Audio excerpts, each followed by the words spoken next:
Greetings, ladies and managers, and welcome to this latest edition of Read TFOS, where I take old stories I've narrated and update them to modern audio standards. I might sound a little off in this video, still recovering from flu/whatever, and some vocal strain, but we shall soldier on. Anyways, on to the story. Conditions as before. Come on, buddy. Why is today any different? Nothing's changed, Rick. Joe sighed as he looked out the window across the rolling sand dunes before him.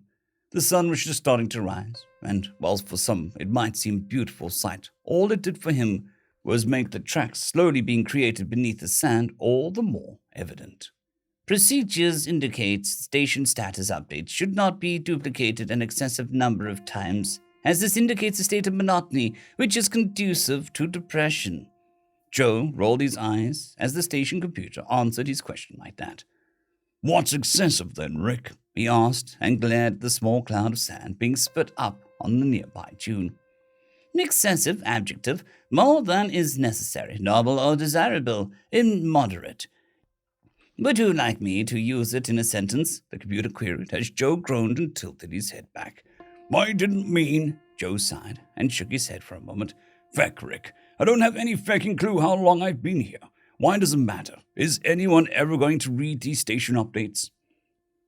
Joe tilted his mug up on his desk a moment and let it drop just to watch it slowly wobble around as it settled down. I'd read the station updates, Joe. I value your input as station director. Rick replied, which made Joe roll his eyes once more. Sometimes he wondered if Rick would be more tolerable if they hadn't tried to give him such a friendly personality. Rick, I don't think it matters. You don't even know how long I've been here. I have no idea how long the days or years here are compared to standard Earth time, and you can't even tell me how many local days I've been here. It could be 20 years for all I know. Joe waved a hand at the ceiling. That is illogical. I'm unable to sync chronological records due to a gate failure, but I'm confident that it cannot have been more than 3 years, as this exceeds the contract parameters set for your tour of employment at the station. For contact to have been lost in excess for 3 standard Earth years would be a breach of contract and against several articles within workplace right laws. Joe rubbed his hand across his face as Rick so helpfully pointed that out. Rick, time since gate failure in local solar revolutions, he tried. Error, chronological records compromised. I cannot ascertain this data. Joe just nodded, since he already knew the answer. I should have been carving the days into the damn walls of this place, he muttered. That would have denoted unnecessary destruction of company property, Joe. I would appreciate it if you didn't do that, Joe, because I would hate to write you up on any infractions. Joe leaned forward in his chair then, carefully cleared his mug and plate to the sides of his desk, and then smacked his face against the surface with a thunk. He slowly repeated this with a steady series of soft thumps echoing around the room. May I inquire as to your current behavior, Joe? I'm trying to break my desk in half with my face, came his muffled reply, followed by another soft thump. Considering the material composition of your desk and the material composition of your face, it is unlikely that it would be successful in less than error, chronological data corrupted, time frame not found. Joe just set his face against the desk and groaned softly into it before leaning back and scratching his head. Rick, if you can't tell the time, then how do you know my station logs have been duplicated an excessive amount of times? He looked up at the ceiling, as he hoped that would somehow shut the computer up. I count the individual logs, Joe. You have duplicated the entry conditions as before 2,000 times since the last unique log entry in which you claimed that the status was great and everything was better. Then you announced it was an April Fool's. I noted this as being inconsistent with chronological records, as they could not be synced due to gate failure. Joe just pinched the bridge of his nose and sighed. Feck, has it been that long since April Fool's? That needs to happen again. Fine. He finally relented, realizing that it would be worse if he didn't just give in. What would you like me to say for the status log today, Rick? There is nothing more that I would like than the truth, Joe. Honesty in the workplace is a cornerstone of a healthy work environment. As such, I have no input on what I would like you to enter for the status. But data indicates to improve a personal rut, it might be beneficial to examine one situation with fresh eyes. Why don't we start with the conditions that are the same as before? Joe just looked out the window as he watched the sand move around still. Well, the giant arsehole is still circling the station, the same as always, waiting for me to step outside so that he can eat me, because the fat fuck didn't get enough by eating everyone else who fucking worked here. Joe then raised a single finger salute to the moving sand in the distance.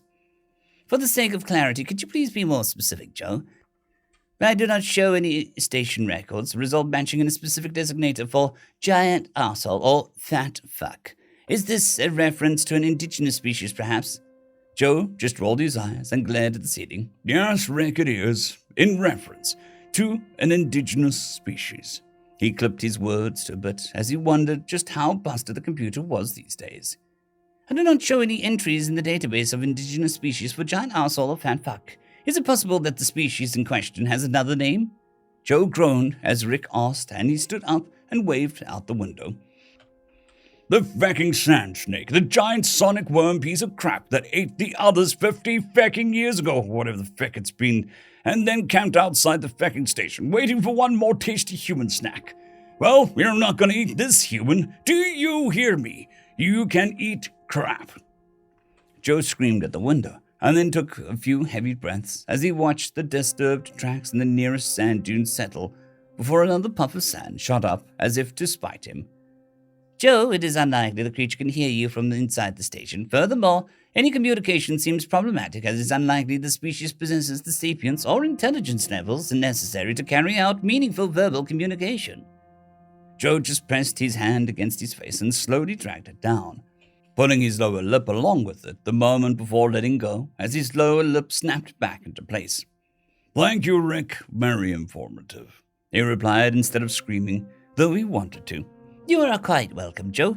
Are any aspects of the station still the same as before, Joe? It's best to keep a complete record in the logs. Rick continued as Joe finally pulled himself away from the window to start walking back into the rest of the station. Yes, just about everything is the same, he mentioned as he walked out of his office into the common area that had been set up for a hub and mess hall of sorts. He had left some food out to make the place feel more lived in. It didn't work, but now he kept it out for an entirely different reason. Rick, this food still hasn't rotted. He carefully poked the authentic hamburger and saw the dent left in the bun by his finger slowly rise back into place. None of the food he had set out looked any worse the way when he first opened up the ration packets they were in. That disturbed him. The station has cleansed all foreign bacteria before assembly on the planet. The necessary decomposition is caused by bacteria. Local forms of bacteria are kept at a minimum due to environmental scrubbers. It is likely that the local bacteria has not developed the necessary structures to decompose this particular foreign element. On Earth, there was a period when trees did not properly decompose for an extended period of time for similar reasons, Rick informed him. Yeah, well, that sounds like bullshit. I'm fairly sure this isn't actually food and it's merely food-like product that never rots and is super-duper carcinogen or something, like a pure cancer. He muttered as he nudged the chocolate chip cookie on the little food tray. That is simply not possible, Joe. The company would not wish to feed its employees any unnecessary carcinogens, and such an action is also illegal. The company would not wish to break the law or treat its employees unfairly. The company values you, Joe. Joe just rolled his eyes as Rick said that. Yeah, they sure do. Which is why I've been stuck on this fracking dirtball for a century or more, he grumbled as he headed out the main pod and along the hall towards the central tower. The company cannot be held responsible for gate outages, as there may be circumstances beyond their control, Rick pointed out. We make the gates, Rick, he reminded the computer. While this is true, there still may be circumstances beyond the control of the company, as seen in multiple forms of gate regulation and legislation across international... Yeah. Joe waved his hand dismissively as he opened the hatch and stepped into the central tower of the station. This was where he spent most of his time anyway. The hab and rec modules were both here. Perhaps one benefit of being stuck here alone was that he didn't have to share the rest of the hab module with anyone. He turned half of it into a pillow fort for when he wanted to ignore Rick. The rec module consisted of a single room with a couch and 2 armchairs. The vid screens was filled with several thousand movies and TV shows. Tucked in the corner was a pinball table that he'd still never beaten the high score on. Finally. But he had no one to play with, since Rick wouldn't let him move the automated arm from the mech bay here. Also, he doubted he could do it in the first place. Research indicates that sometimes the best way to take a fresh look in one situation is to literally view it from a new point. Perhaps you would enjoy looking at the oasis from the observatory? Rick suggested next. The top level was the observatory. But since the windows had broken when things first went to hell, he never went up there during the day. "What's the temperature right now, Rick?" he asked as he looked at the ladder leading up to the observatory. "The early morning forecast is 48 degrees Celsius, with highs today expected to be 58. Lovely clear skies all day." He rolled his eyes as Rick mentioned the skies. "I've told you I'm not interested in anything over 50, Rick. And while you don't remember a lot, I know you remember my temperature scale." He muttered as he shook his head and walked past the observatory ladder. No way he was going up there. "I am afraid that I do not find hot as balls to be a very scientific measurement," Rick replied. "It's simple. 50 to 54 is hot as balls, 55 to 59 is hot as shit, and 60 plus is a fat cokehead's crack in a dance floor," Joe explained to the computer once more. "Duly noted, Joe." Rick's easy reply made Joe scoff as he moved from the central tower into the comms unit. From here, he could hear the gentle hum of machinery in the next few towers that kept the entire station operational, not to mention processed local materials from the oasis into food and water for him. He reverted to the ration packs anyway, probably because it was slightly less cancer-filled than the processed stuff. Slightly. Hopefully. Joe just sighed as he looked at the various consoles and panels and at all the red lights. No messages, no long-range comms, no porn, and still no way to track the worms. Between the sand itself and the damaged gear and the nature of the shells, or scales, or whatever the feck the worms had, it was almost impossible for him to use Rick to track them. He could spot them easily with his eyes, but that wasn't all that helpful when he wanted Rick to warn him about its position. The best he could do was proximity alerts, and all that really told him was if the fecker was currently eating the station or not. Currently, it was not. "Find a way to turn the local veggies into computer chips yet, Rick?" "I have not been successful in this endeavor, no. I am not led to believe that this avenue of research will be particularly promising still, Joe. But I shall continue as best as I am able, even though it exceeds my occupational programming." Joe just nodded, as the computer loved to try and temper his expectations. "Well, I appreciate it, friend." Joe reached out to give the nearest console a light pat, as if that really meant anything to Rick. "Everything going well with my piece of cake?" He glanced through the sealed hatch at the life support tower beyond. The tube connecting the two towers had cracked, so he left it sealed. "Based on your reviews of the past local ingredients, the current cake will likely be the most associated with chocolate, banana, and honey. It shall be ready tonight at the usual time," Rick assured him. "Sounds great, pal. Well, I'm heading to bed." Joe took a last look through the hatch of the sun-filled tube beyond. There was no point in him being awake right now. "Are you sure, Joe? That would leave no human personnel on station if there's an emergency during the daytime operations. This is against protocol." Joe just sighed as he walked back towards the central tower. "Rick, you ask me if I'm sure every day, and every day I remind you that I am the only one left. So I have to sleep at some point, and I choose to sleep during the hottest part of the damned day. Sound good?" he asked as he sealed the hatch into the central tower, just to be safe. "Sounds good, Joe. Sleep well, Joe. I hope conditions improve." Rick lowered the lights for Joe, as usual. "Me too, bud. Me too." Joe muttered as he sat on the edge of his bed and pulled his shoes off. He used to sleep in the buff, but all it took was one emergency where he had to run to the life support tower naked to put a stop to that. He just unzipped the arms and legs of his jumpsuit to open them up a bit and stretched out on his bed. "Rick, white noise, Perusian cafe." Slowly, he could hear the indistinct chatter in the background. He didn't know French, but he didn't mind. He just liked the way it all rumbled together. He closed his eyes as he pictured some quaint little coffee shop with a view of the Eiffel Tower. Then again, according to the vids, every building in Paris had a wonderful view of it anyway. But to drift off to sleep, he had to remind himself that he needed to get up and go to class or he'd miss the exam. And with that, he drifted to sleep almost immediately. Things were peaceful as he sat up and enjoyed the view. He had a baguette and some wine, and everyone around him was attractive, which was nice. The coffee wasn't burnt, and overall everything was very pleasant. Right up until an annoying siren began going off. Was that what French cop sirens sounded like? It was very loud and very annoying. Where was the cop car? Then he watched Godzilla stomp towards the Eiffel Tower. Why was no one reacting to this? He turned around in his chair, looking for some sort of recognition, but the Perusians around him just ignored the giant lizard as it grabbed the tower and began to rip it apart, causing the cafe to shake. "Rick!" Joe jostled up in his bed as he felt things shaking around him. "Joe, it seems that the indigenous species has collided with part of the station structure. I'm analyzing the damage right now," Rick explained. "Wrecking worm!" Joe groggily yelled. "Life support?" he asked, half asleep and entirely bleary.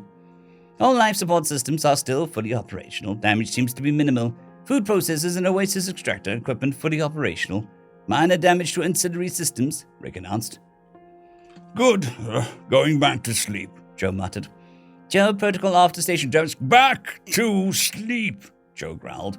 "Deactivate alarm, re-engage white noise." As usual, falling back asleep was even easier than going to sleep the first place. But this time, he didn't really envision much this time around. When he did finally wake back up, he yawned and stretched as he sat back up. "Rick, did I dream it, or was the station hit?" "The station suffered minor collision damage when the indigenous species of considerable size impacted it during the day. I prepared a full damage report for your convenience," Rick helpfully replied. "Yeah, sure, give me a minute." Joe rubbed his forehead and brushed his eyes with his thumbs as he got up and shuffled over to the bathroom to get the cup of water from the sink. Then he dumped a mixture of local oats from a small bucket into the same cup. He filled it with hot water next to make sort of oatmeal, which he let sit, before he stripped out of his jumpsuit, tossing it into the dirty hamper, and took a quick sonic shower mixed with a bit of spare water, allowing himself 20 liters before he cut it off. He knew that he had far more than that available in the station, but he never took chances. Once he was out and dried off, he pulled on a new clean jumpsuit before picking up his cup and slurping at oat mush. Gulping it down, a soggy mixture wasn't especially pleasant, but it was filling, which was what mattered. Besides, he was about to enjoy the absolute best part of his day as he set the glass back down and walked towards the life support tower. Once he reached the comms tower, Rick spoke up again. "Would you like to review the damage report now, Joe?" "In a minute." He waved it off and glanced out the hatch to see the crimson rays of dusk pouring in through the cracked tube. "Exterior temperature?" "It is currently 45 degrees out, but with lows tonight expected to reach 30, Rick informed him. "So much more tolerable," Joe muttered as he opened the hatch and felt the sudden heat bathe over him. He gasped softly and scurried through the tube quickly to reach the other tower. As he entered the next tower, then sealed the hatch behind him, he let out a sigh of relief as the climate-controlled air enveloped him once more. He looked around the life support equipment and then headed down a set of stairs and around more machinery to reach the food experimentation lab. This was where they were supposed to have been working on all sorts of new ways to use the local crops for all the settlers that would have eventually arrived. It was mostly shut down now, but there was one machine that he kept on so that Rick could experiment away. The cake machine. It wasn't really a cake machine, but Rick had discovered a way to make flour and process some fruits into sugars and other flavors, and once a day, Joe got to enjoy a piece of cake. He was fairly sure that he'd have gone mad long ago without his daily cake. Salivating at the anticipation, he reached forward and opened the door to the spot where the cake should be awaiting him and found nothing. He closed the door and then opened it once more. Still nothing. He closed it once more and then touched the machine to make sure that it was there. Then he touched his face to make sure that it was also still there. Then he looked around and tried to make sure that he wasn't stuck in the dream, because he remembered being told once you can't read in dreams. He could read, "Rick, Rick!"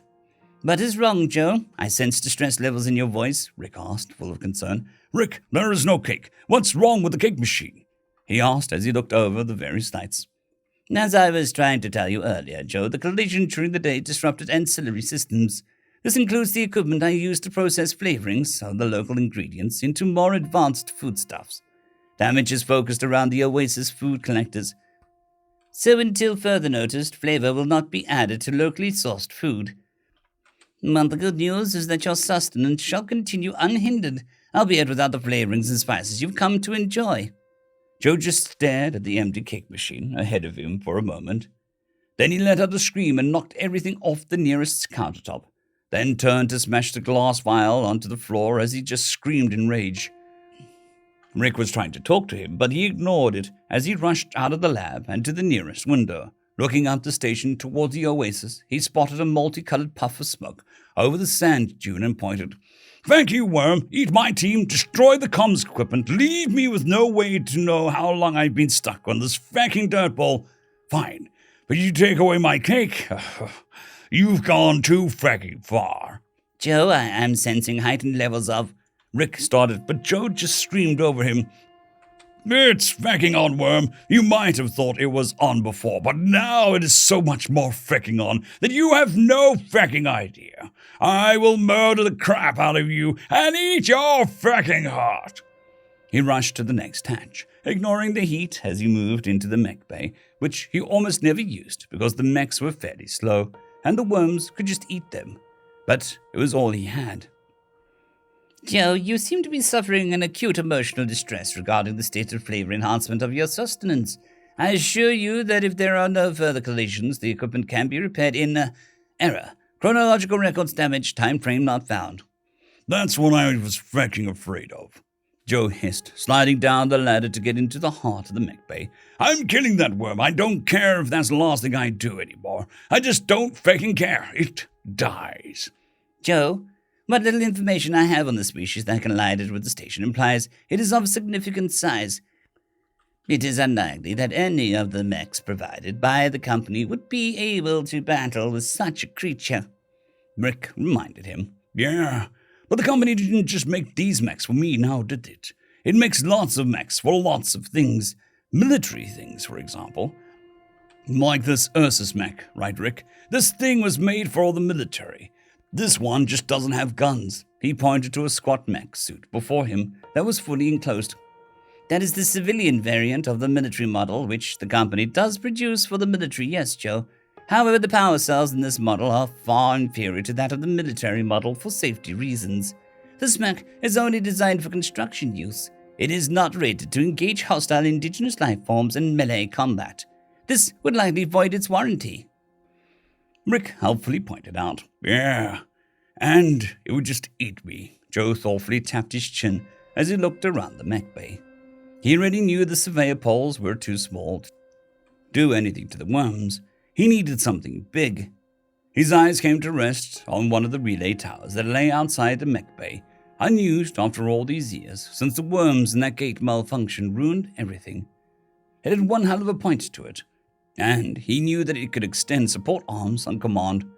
"Rick, can this mech lift a relay tower?" "No, the relay towers are designed to be moved by a crawler with crane equipment," Rick reminded him. "What if—" Joe looked around once more, and his eyes came to rest on a tunnel that led down to the submerged reactor. "What if I took one of those shards out of the reactor core? Military tech is built for to use shards.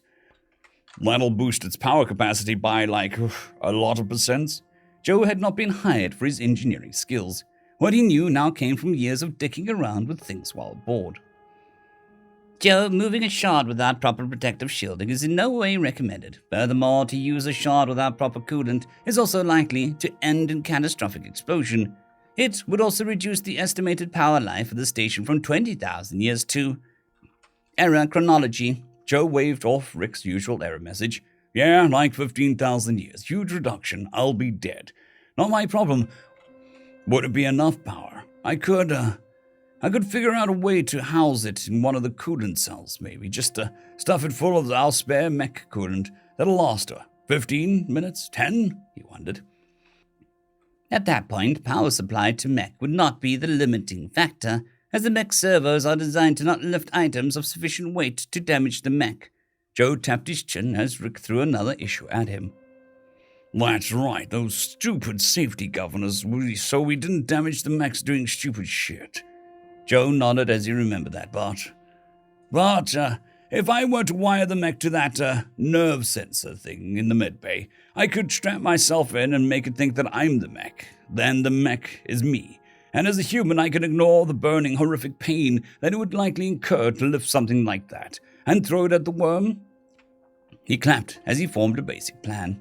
Joe, to wire your nerves into the mech as a sort of feedback system is not only a terrible idea, because it would almost entirely remove the point of using a mech to lift things beyond the capacity of your average human, but also a terrible idea, as it would no doubt lead to severe nerve damage from the pain that it would cause as you took over the stress of lifting something that exceeds the mech's safety governors. Rick didn't hold back. Oh, come on, Rick. This is an absolute dynamic mech, and I'm an absolute dynamics employee. They hire only the best, and they make only the best. We can do this. You always say how great the company is. He tried to get the computer on his side. I must be entirely and completely honest with you, Joe. Rick started, which made him arch an eyebrow. Are you not always honest with me? He asked the computer, feeling slightly concerned. I am. But now I am most especially honest with you. Just because the company is so great does not make it capable of feats beyond the realm of possibility. I also would not like to see you come to harm, as this would leave the station entirely unstaffed, and this is the only way it could be less optimal than with a single living staff member on station. Joe just nodded at that and shrugged. Well, I appreciate the concern that you're allowed to show, but this is how it's going to be, Rick. This is a culmination of my life. All the skills I've learned will be put to the test here, and those skills will get me through this, and on to victory, he grinned. I am unsure what the skills you possess that would apply directly to the situation, Rick replied, still keeping it real, it seemed. I'm not sure either, buddy. Well, that's why we're going to see how it goes. But tonight, I build a mech to kill that fucking worm once and for all. If ever there was a time I needed you, Rick, it's now. I need to see what parts we have to spruce up the mech, plus the schematics so I don't weld in the wrong place or use the wrong wires or stuff. Also, if you have any hidden skills I don't know about, I wish you could play me music. I would so love badass heavy metal mech montage music. He began to head to get the welding gear and get started when Rick surprised him. Understood. Musical request. Holy shit. Did that work? How have I never asked that? He gasped softly, wondering how he'd never tried asking Rick to play music before. Closest match found, K-pop, dance routine workout mix. With that, poppy Korean music began to fill the mech bay. Wait, that's not... Joe started and then let out a heavy sigh before he shrugged. Fuck it. I can work with this. With that, Joe set to work in the mech bay to improve the mech with which he would finally kill the worm. It took him all night, and he had several small fires, several cuts, and plenty of K-pop dance breaks. But in the end, the mech was ready.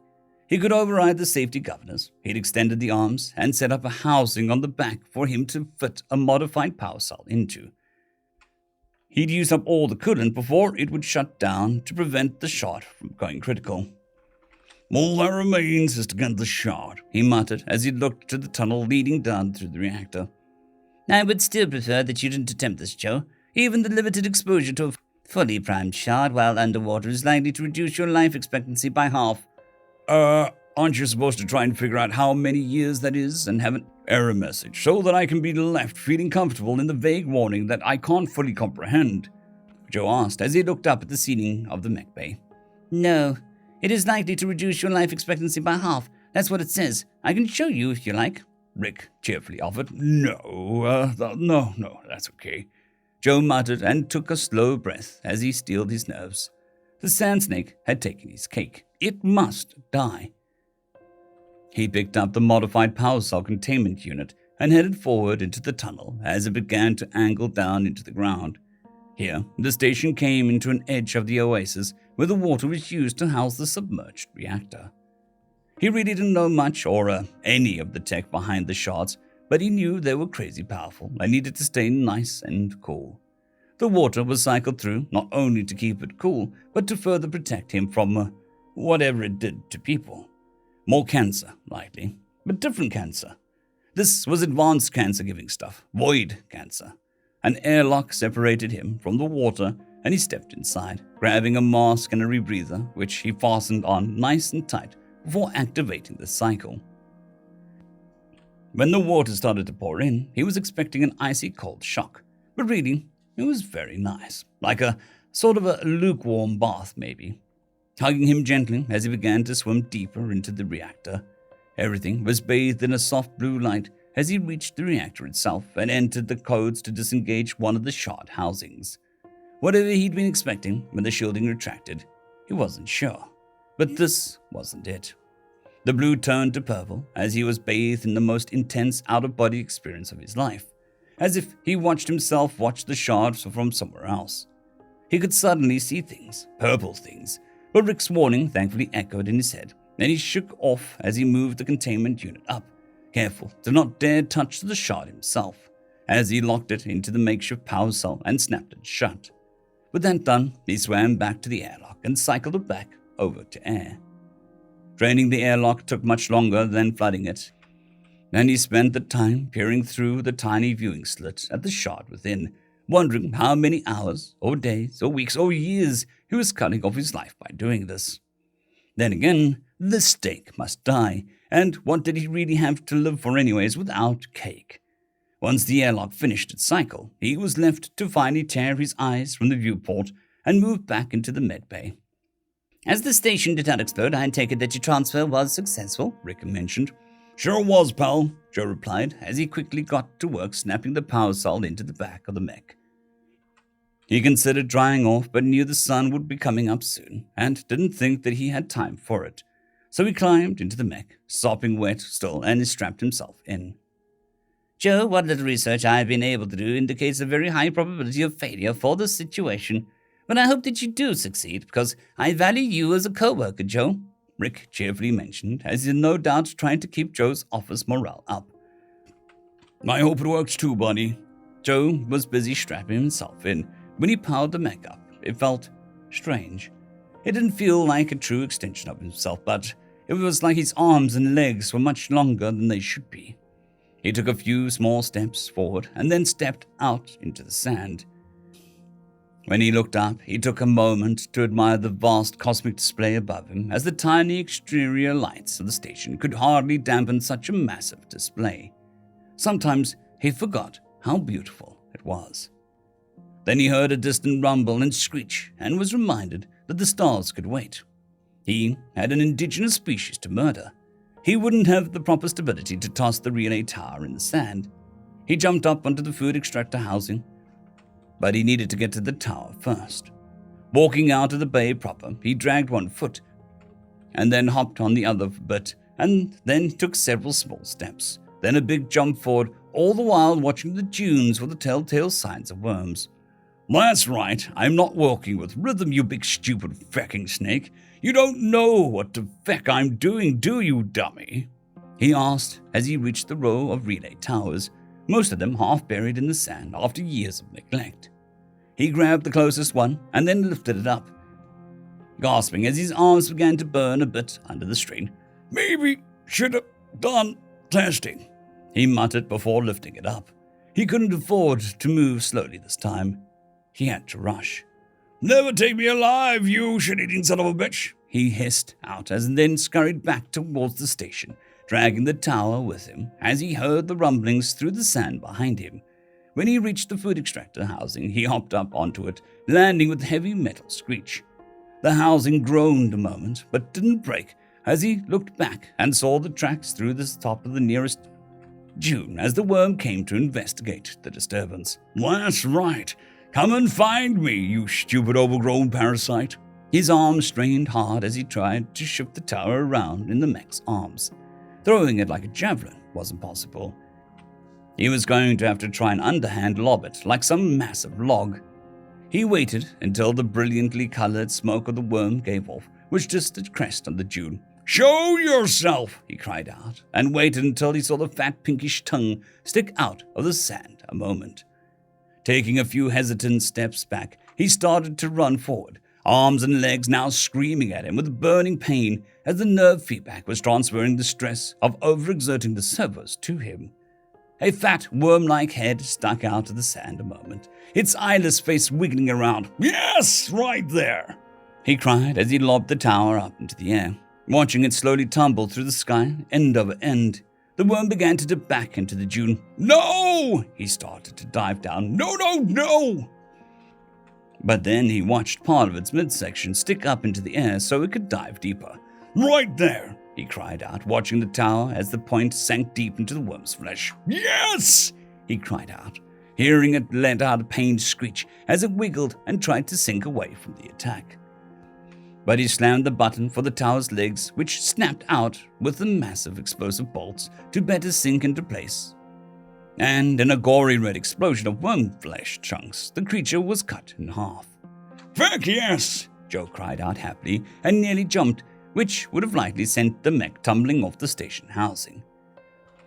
Then he heard the warnings blare at him as the coolant ran down, and quickly opened the mech hatch and shut it down to prevent overheating. But he didn't care. He just laughed and clapped his hands as he stood on the lip of the mech cockpit. "Take that, I win. You lose. You thought that you could wake me out. Think again. On behalf of my cake and, also my fellow station employees, revenge is mine. You thought that you could wake me out and eat more sweet, sweet human meat. Well, think again, motherfucker. I am the superior species. I am the king of the fucking desert, and you..." He firmly flipped off the corpse with both hands. "Are fucking dead." He couldn't help but jump up and pump his fist into the air in pure, exhilarating victory. Unbeknownst to Joe, inside the comms tower, as the relay tower came online, the gate sync light flicked green for 3.8 seconds, and then turned red again. What was known to Joe, however, was he laughed and clapped as he could hear something rumble. The splintering rays of the sun were creeping over the dunes as the day began, and he saw a few brilliant puffs of smoke in the distance.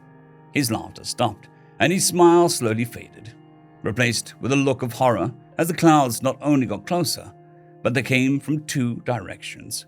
"No!" There was a screech, soon echoed out by another, as he saw two tracks moving through the dunes towards the corpse of the slain worm. "No!" he groaned out, hands gripping his hair tight. "No! There was 3 of you fat fucks. That's why it seemed like you never slept or went away. This entire time, you stupid, shit-sucking, inbred, moronic, lactose-intolerant assholes. That's not fucking fair." He then let out a final wordless scream just as the station's lights flickered, as Rick tried his daily sync with the gate right on time. By the time the computer booted back up, the two worms were nosing around the corpse of the third, either eating it or putting the halves away from the relay tower that had cut it in two. "Joe," Rick's voice echoed out over the station's exterior PA. "I am unable to sync with the gate, and I am detecting damages to various personality, memory, and chronological components.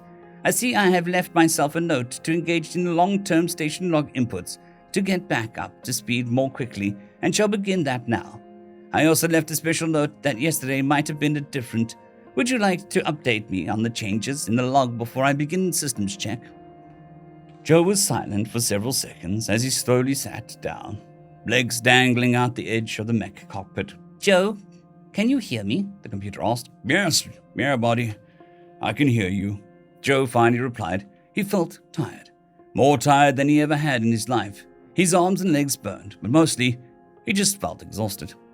"The station log, Joe. Any updates?" the computer checked. "No, bud." Joe took a slow, deep breath and then let out a ragged sigh. "Oh, yeah. Conditions as before." End of story. I would just like to thank the T5 supporters: Bushmaster117, Casper Arnholtz, Draxoon WRE, Elijah Silvercross, Gray, John Carrington, and Severin Cerberus. Thank you very much.